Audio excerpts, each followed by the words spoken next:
Okay, if you're interested in getting some solar power here in Nova Scotia, there's a few things you'll probably should educate yourself on before you make the leap, before calling a solar contractor. The first thing you probably should do is understand your current usage and your smart meter.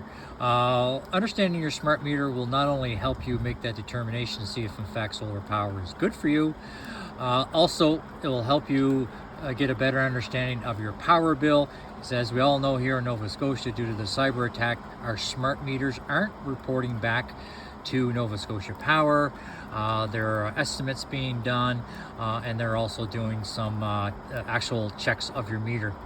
So it's a good way to just go out and educate yourself on how your smart meter is working, and also it's also a place where you can actually keep track on the amount of power your house is using, and you can verify that with your power bill. Okay, so let's move on to some of these codes that are cycling through. So for the sake of this video, you're going to see some D codes. D codes, what I call it, is my draw from the grid. The R codes are what I've returned to the grid. Yes, in fact, I've returned power to the grid. You'll see that arrow down below behind the D1 codes there. It's moving pretty quick now. That's the current usage my house is drawing from the grid. So when those arrows are moving to the right, I'm drawing.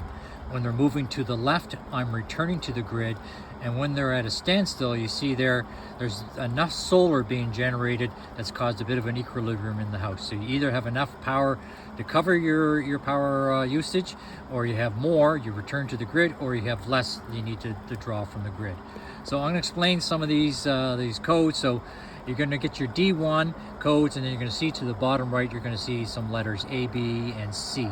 So A, B, and C codes are your time of day use. I don't know the hours, but it says, for the sake of this video, morning, day, and night. So you're going to have an overall D1 number. In this case, mine is over 48,000 kilowatts. And then each D1, A, B, and C numbers are lower, but you add those three A, B, and C numbers, they add up to your overall draw from the grid. Same with the R codes. The R is my return to the grid, so I have about 12,000 kilowatts I've returned to the grid, and the same format A, B, and C, so time of day, and those numbers reflect what power I return to the grid during that specific time of day use. So that's pretty simple, that fact. And then you're going to see a D2 code, and you're going to see an R2 code. That's your overall average. So since the smart meter has been installed, it keeps track of the total power you've used on average. So for me, basically, since my smart meter is installed, I've used just over 18 kilowatts per hour. That's my average per hour usage since my smart meter has been installed. And the R2, my return to the grid average is 2.6 kilowatt hours I've returned back to the grid. So let's say that's about 16 kilowatt hours, 16 kilowatts per hour I've used since my smart meter has been installed.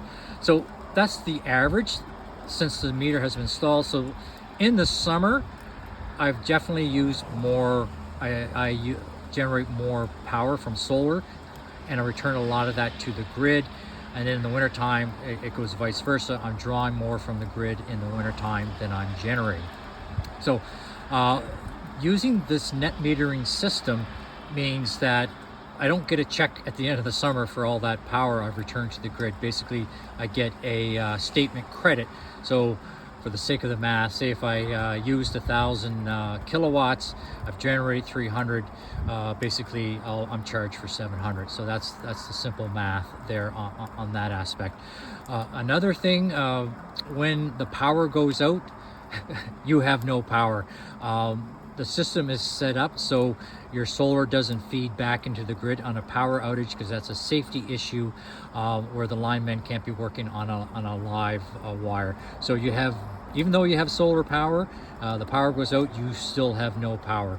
But that's a separate system for a separate video that you can use to harness that energy.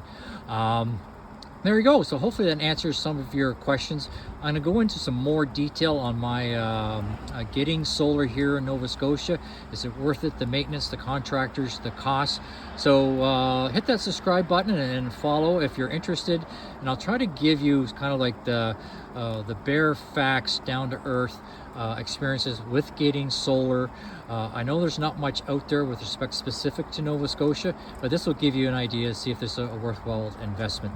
And again, I want to give a shout out to my grandson Navy, who told me to make these videos. Thanks.